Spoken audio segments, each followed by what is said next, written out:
I'm Betsy Stapleton, and we're sitting here at my ranch. I have about 60 acres with my husband. In the hayfield there, we're a couple weeks out from harvesting and putting up enough hay to feed our cows and horses for the year.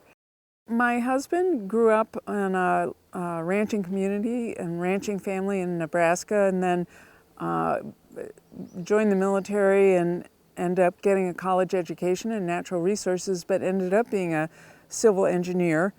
And I was a nurse practitioner. When we retired, we moved to Siskiyou County, so that was a very big change for us to experience summers here where it gets very hot and very dry. We bought this piece of property because there's a year-round creek in it. One of the interesting things that we discovered about our property was that it had beavers as well as all these fish. The beaver sign was very sparse when we first bought the property, and it was severely overgrazed, but all the shrubs and willow species that the beavers really eat and thrive on were very, very minimal. And so one of our first restoration actions was simply fencing the riparian area, and we believe that the beaver population has expanded significantly as a result. The thing that is driving the cultural change around acceptance of beavers here with the agricultural interest is the fact that there is tremendous amount of water storage behind beaver dams. When this dam was functional, the water was, when I stepped down in there, it was up to here on me. And you can see the results even this next season with the very luxuriant riparian vegetation there. 2014 and 2015 were extreme drought here. Large sections of the river and creeks started drying up. And what people noticed was that where there were beavers that were able to make effective beaver dams, that's where there was residual pools of water and residual stream flow. Noticing that where beaver activity was where there was water was really the key point where the general community started getting interested in beaver-associated restoration. At the same time, it became clear that there was going to start being regulation around utilization of groundwater. So a group of local ranchers got together and started thinking about how to address groundwater use. As part of that, a researcher from NOAA came down and started talking to them about the potential for beavers to significantly recharge groundwater and address the agricultural need for water and address the pending regulatory obligations that the ranchers would be under. And this just opened up people's eyes. So as I mentioned, we have beavers on this property that we're on, but they never really built effective dams. People called them, they're banky beavers, they're a different kind of beavers. But as I started learning more and more about it, the inability of beavers to effectively construct dams are a result of people pushing creeks and rivers into narrow channels, building dams and dikes along them so the water doesn't spread out. In historic times,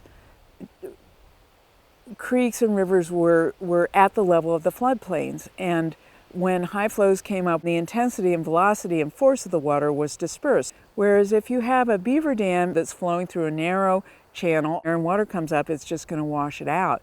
In addition, watersheds used to have huge numbers of large trees that would fall in, and these would provide structural anchor points for beaver dams. So that kind of leads around to the next level of working with beavers. There was restoration tools where you actually put some anchor posts in the creek so that the beavers have material that they can start using to make their dams a lot more solid. And so that's a strategy that we're starting to deploy here on my property and across the valley.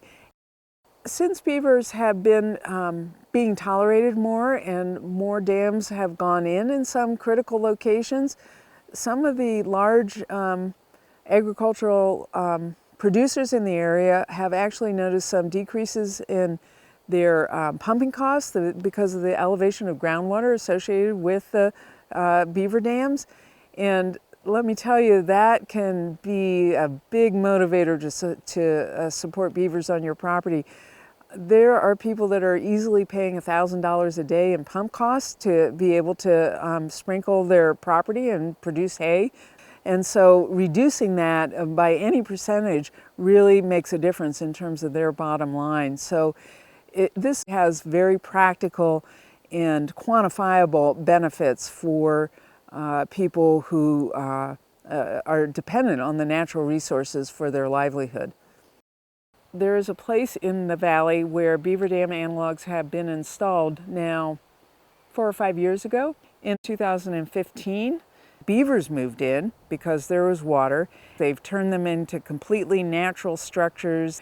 There's now organic material. Leaves drop in, and instead of being carried out to the ocean, they stay on the bottom. The bugs come in, and fish can grow there and thrive.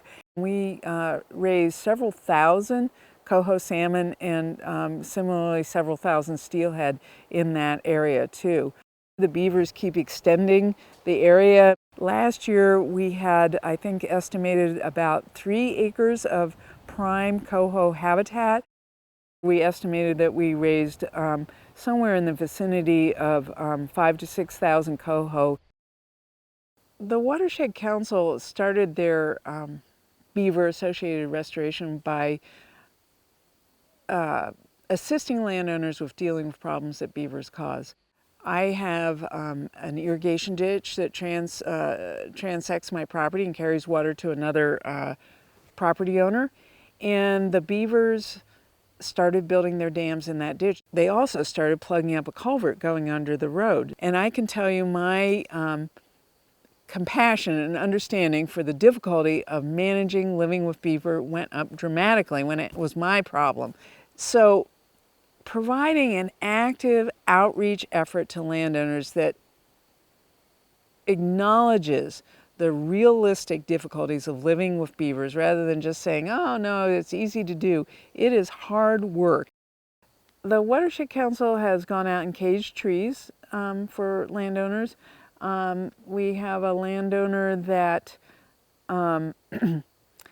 had a very beautiful big beaver dam complex on their property, and they loved it, but then the water started extending too far onto their pasture, so we put in a water level control device. In other instances, we have put up the culvert protection devices.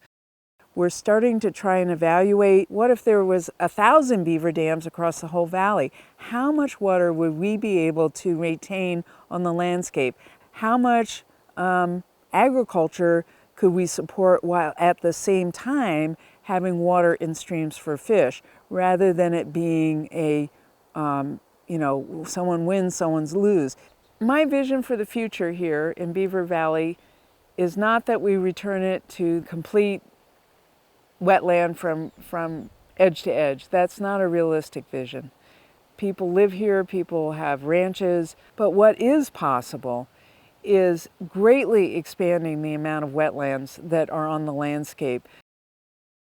The old timers here remember a time when people were able to fish in the creeks and river, and that's been, the river dries, there aren't fish. And even if the river had a little trickle, we're not allowed to fish anymore because these fish are endangered. My vision is that there's beavers dams, cultural support for expanding wetlands across the landscape in areas that are appropriate, to the point where old timers can take their grandkids out and return to that experience of fishing together out there, one generation sharing this incredible landscape that we're privileged to be given to take care of.